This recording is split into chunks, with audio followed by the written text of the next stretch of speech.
What you're seeing right there is the bombardment and eventual destruction of the largest bridge in Iran. The strikes that you're witnessing there are devastating, not just to the infrastructure, but you are also witnessing at least 8 people being killed when Donald Trump, I guess, made good on his insane and likely illegal threat to start targeting the non-military infrastructure of Iran. He said he would do it, and now he's doing it. And he's bragging about it on True Social, saying, "The biggest bridge in Iran comes tumbling down." He's a poet with words, Trump is. "Never to be used again, much more to follow. It is time for Iran to make a deal before it is too late, and there's nothing left of what still could become a great country." And he goes on to say, "Our military, the greatest and most powerful by far anywhere in the capital W world, hasn't even started destroying what's left in Iran. Bridges next, then electric power plants. New regime leadership knows what has to be done and has to be done fast." So targeting not just a bridge, but electric power plants. He's talked about destroying desalination plants and things like that. And he's just so hyped for the destruction. Maybe he killed some civilians when he did that. And Benjamin Netanyahu wants to get in on it. He said, "Together with our American friends," he calls us friends. Isn't that nice? "We are continuing to crush the terrorist regime in Iran. We're eliminating commanders and bombing bridges and infrastructure." Yeah, the Ayatollah was probably on the bridge. That's probably why they blew it up. It had apparently just been constructed when we blew it up. And US official says that it was attacked because it was used by the Iranian armed forces to try and secretly move missiles and missile parts from Tehran to launch sites in Western Iran, and for giving logistical support for Iranian military in Tehran. Yeah, I bet that's probably why we blew it up. There's probably no other way to get those missiles across now.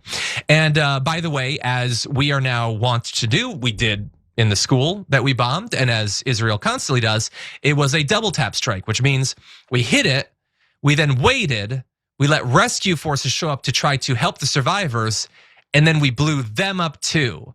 We killed the nurses and the EMTs and maybe a couple of doctors and some people who drive ambulances and things like that. We murdered them too, which is just awesome. And apparently at least 95 people were wounded in the strikes. And so, yeah, that's us. Yaz.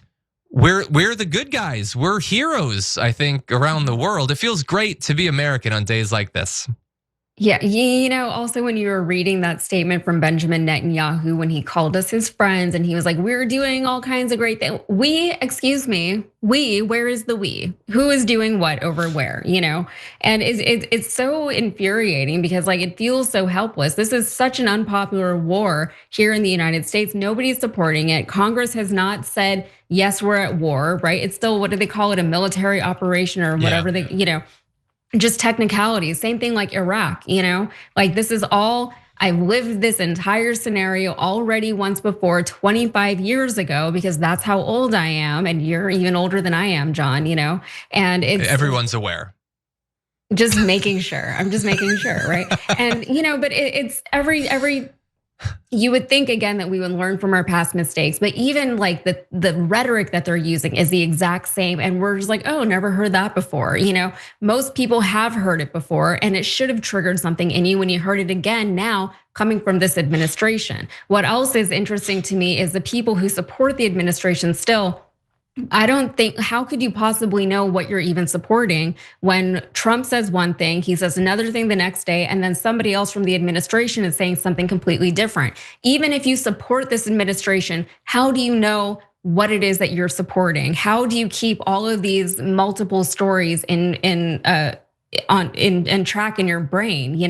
It's very confusing to me how all of this is happening. And then on top of that, this whole situation where now he's going to be sending our troops over to Iran, potentially. It seems likely that that is going to happen if it hasn't happened already. And this is, again, from the guy who was voted into office after he said, "I'm not going to start any more wars." He spent the majority of the first year of his second term, bragging about how many wars he's ended all around the world, right? And every time he would say it the number got bigger and bigger and bigger. It's like 6 wars, and it was like 9 or something like that. And we're all just like, did you, is that actually what happened? And then whenever they didn't give him the Nobel Peace Prize, he was like, you know what? We're going to annex Canada. We're going to take over Greenland. We're going to attack all these fishermen in the Caribbean Sea, and then we're gonna kill or we're gonna capture the president of Venezuela and take over that country, steal all of their oil because it's our oil. Also over in Ecuador, we're gonna do stuff. Also in Colombia, we're gonna do stuff. And also in the Middle East, we're gonna do all kinds of stuff over there, right? And then while all that is happening, Israel is still doing their genocide and bombardment in Gaza. They have expanded operations into Lebanon. There's so much going on right now. We still don't have the Epstein files. So I guess, there hasn't been as much of a push for that. So I guess they partially got what they wanted on that front. But all of this is happening, and the American people, the people who Trump said he was going to look out for, and the people who voted for him believed that, they're still suffering, right? The gas is still expensive. The grocery prices are not coming down. And what's even worse is that Trump himself, as well as other members of his administration, but Trump himself has said, I don't have time to worry about you. I have to do all this other stuff over here that I decided to do all on my own. Yeah. Every time you ring the bell below, an angel gets his wings. Totally not true, but it does keep you updated on our live shows.